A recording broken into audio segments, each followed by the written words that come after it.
are you doing your April monthly wrap up in pajamas, Erica? Well, listen, I am at a point in my life where if I don't have to get out of the jammies, I don't want to get out of the jammies. So today we're doing an April monthly wrap up, jammy edition. I will take no criticism. I read 13 books in April, and I will be honest with you, I really feel like I had one of the best reading months that I've had all year. The lowest star rating I gave this month was 3.75 stars. So that's, I mean, for me, that's pretty good. So the first book I read this month was The Nightingale by Kristen Hanna. This was actually a pick for my book club. This has been sitting on my shelf for months. Literally months. And I just felt super intimidated by it. Like almost everyone you hear that reads this book loves this book. And I just felt very nervous. Everyone was like, oh, it's so heartbreaking. And you know what? It really was. It really, really was, y'all. It was heartbreaking, but it was also a beautiful story. I have never in my life read a historical fiction. I have never in my life been interested in history. So like everything that this book was like not for me. When my book club picked it, it forced me to read it. And I am so eternally grateful for my book club because this is one of my favorite books now. Highly recommend, 5 stars. Then I read a book called The Pain We Allow by S.K. Presley. It's actually a second book in a series and I edited it. So while I edited it, I basically read it. So I'm counting it in my books read this month. This series is a dark romance series that strongly goes into masochism and sadism. It's good. The second book was very, very spicy, like very kinky. And I just wasn't like prepared for it, I don't think. I just don't think I was like ready for the amount of kink that there was in it, but it was good. It had a good storyline, it had a good plot. There was some thrillerness involved as well that I really enjoyed. I think because I edited her first book as well, and I think as she continues to grow as an author, her books are getting better and better, so it's fun to watch her growth. After The Pain We Allow, I did read the Mindfuck series, and yes, I did count this as 5 books. It says on the cover, books 1 through 5. I will take no criticism on that. I read 5 books. All 5 books put together. All 5 books put together are this big. So it is a really short series, but this was incredible. 5 stars. One of my new favorite books. I know I just said that about The Nightingale. I don't care. I'm telling you, I had a good April. This was so good. This was literally like if Criminal Minds and Dexter had a baby and put a subplot of romance throughout the whole thing. Please do not let the title intimidate you. Please do not let the covers on Kindle Unlimited intimidate you or make you think that this book is super spicy. The covers on Kindle do not make any sense. They make it look like this is like a super spicy, smutty book, and it's not.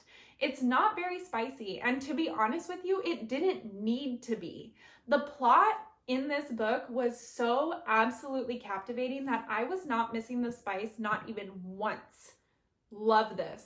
Highly recommend. Okay. Then I read the darkest dark romance book yet, That Sick Love by Jessie Hall. So good. Wow. This was also a 5-star read for me. I loved this book. Oh my gosh, can I show you something though? Look. I got it signed. This is the one and only book that I brought to Readers Take Denver, and I had Jessie Hall sign it personally for me. I'm in love with it. Anyway, so good. It is very dark. It is touch her and die vibes, but it wasn't as triggering as Hunting Adeline. If you know, you know. This book was everything that I want dark romance to be, and now I find myself trying to search for similar books like this because this is exactly what I was looking for in dark romance, where he is very morally gray, but to her, she's worshipped. she's on a pedestal. And like, yes, he's in the background absolutely killing people, but to her, she's everything. Like, he worships, oh, yes, yes.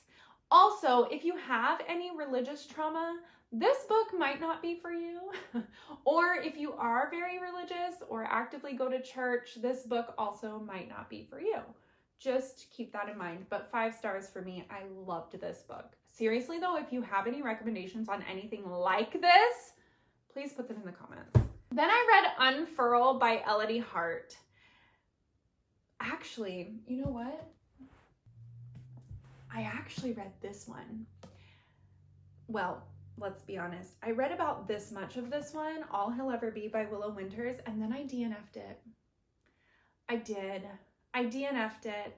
She wasn't what I wanted her to be, right? So this is the kind of dark romance I like. This was like trap her, starve her, and make her beg for it. And it almost felt like Stockholm Syndrome type of thing. This was not for me. This was not for me, and I did DNF it. I decided to put, because this is a mafia romance, so I decided to put down the dark mafia romances, and I decided to pick up an age gap. So I read Unfurl by Elodie Hart. Age gap has my heart. It's my favorite trope. I just love it. This was the 3.75 star one. It just wasn't what I wanted it to be. The first like 70-ish% of it was really good. I was really enjoying it. The spicy scenes were spicing. And then I got something switched and I got an ick factor. And once I get the ick, it's hard for me to get out of the ick until the end of the book.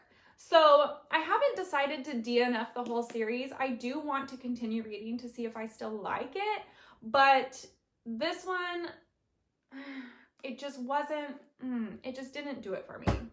Okay. But books that did do it for me, this is Wild Love by Elsie Silver. Oh my gosh, Ford Grant is daddy. Okay, wow. If you have been following me for any sort of amount of time, I actually DNF'd Elsie Silver's Chestnut Spring series after book 3. I liked book 1, I loved book 2, I hated book 3, and so I DNF'd the last 2 books of the series. So when I picked up Wild Love, I was really nervous to try Elsie Silver again. And let me tell you, she fucking delivered. Okay, this book, I ate it up. It was so good. It was so good. Highly recommend. Loved this. 5 stars. Then on audiobooks, I went on a little bit of a Lucinda Berry binge, and I read Saving Noah, which I gave 5 stars. It was absolutely heart-wrenching.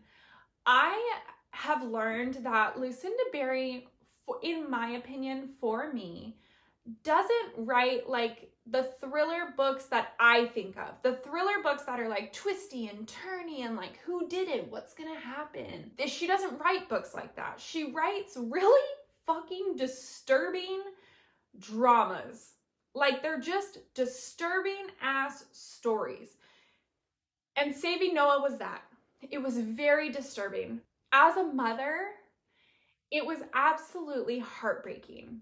I bawled my eyes out, if I'm being completely honest. But it was so good.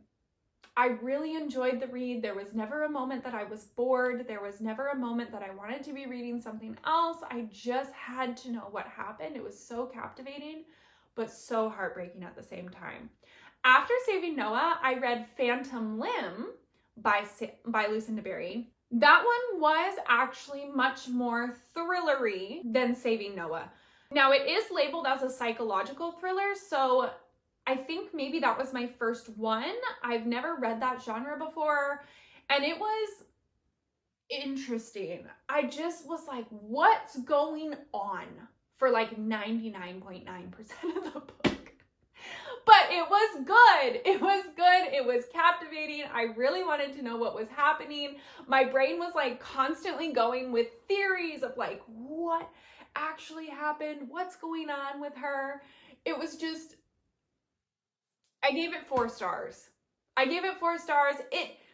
In a way, it caused like a lot of anxiety. I don't know. I just was like constantly questioning not only myself, but the book. And like, I don't know. It's hard to explain. I gave it 4 stars. And last but not least, on the 28th of April, I went to my book club. And at my book club, we picked May's book. May's book is Funny Story. And I got really excited to read it. And so I literally started it and accidentally finished it in April. So she became an April book. But this is my May books, my May book club's book. I gave this 4 stars. I really enjoyed it. It was very funny. The banter between the characters was hilarious. I really enjoyed their relationship together. It just got to a point where I was like, I think we can resolve things a little bit quicker. I didn't feel like it needed to be dragged out the way that it was. Also, I was actually really surprised by the lack of spice in this book. Now, this is my first and only Emily Henry book. So maybe that's just her writing style. I don't know. I was under the impression that Emily Henry wrote smut. So that is my expectation problem. Even without the spice, I thought this was a really good book. It just wasn't quite a 5-star read for me. So I did give her 4 stars. It was very good though. There's my monthly wrap up for April and accidentally reading my May book club book. It's okay. It's okay. We're gonna be okay. Overall, it was a really good month though.